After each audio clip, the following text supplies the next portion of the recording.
efa natsidika antsika tamin'teo ihany zany fa dia mitondra ny fahitany ny fampiarana ny antsoina hoe démocratie eto Madagasikara ary zareo teo anivon'ny groupe experts nationaux ny vaovao izy ireo ary dia nanamafy ny fametrahana démocratie eto amintsika ary nametraka ny fampitaniana amin'ny fampiarana ny démocratie eto amintsika amin'ny hoe atao ohatra satsy fifehezana no antony ampiarana azy ity eto amintsika toy izao takim-baovao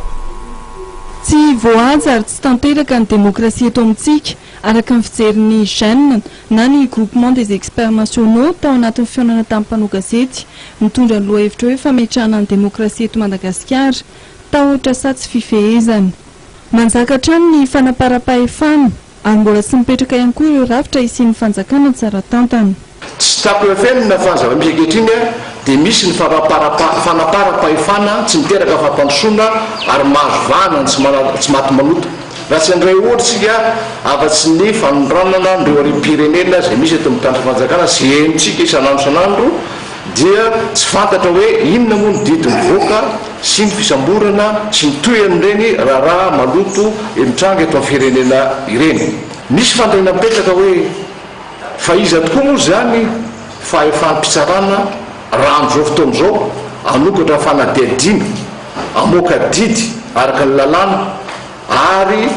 amin'ireny fitantanana tsy mahomby zay ataony mpitondra eto amintsika ireny satria tsy misy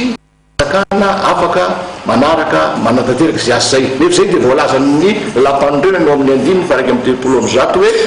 amin'ny teny frantsay izy moa dia ny hoe justiciable devant la haute cour de justice ny filoham-pirenena sy ny mpitondra ambony ka raha tsy misy zay izy ary zany no anatanteraka an'izany eo andanin'izay ny olo-pirenena dia mahatsiaro ho voaidika tsy misy miaina ny fiterainany ary miaina ao anatin'ny fahantrana lalina tanteraka mitaiky ihany koa ny ametrahana ny mpanohitra ofisialy eo anivon'ny parlemanta ny GEN mpanohitra ary ofisialy zany dia hoe tokony hanara-maso ny fomba fitantanan'ny mpitondra anome sosokevitra ary sarotiny amin'ny fanajana ny zo fototra tsy tokony hanaiky ny fanaparam-pahefana sy ny fitondrana tsy refesy mandidy ary ny mpanohitra keo anatin'izay zavatra rehetrarehetra dia tokony hanao tatitra sy laza eo antreny olo-pirenena zany ny zavatra misy eo anivon'ny fitantanany rahapirisitra voalaza teo zany fa hoe tokony débat démocratique eo anivon'ny antenimera mba ahafahan'ny olo-pirenena mahafantatra fa raha tsy zany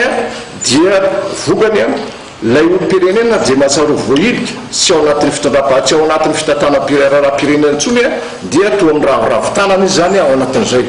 ho an'ny GEN dia antoka isian'ny adevitra tena démocratique amin'ny fisian'ny mpanohitra ofisialy eo anivon'ny antenimera-pirenena sy ny antenimera-ndoholo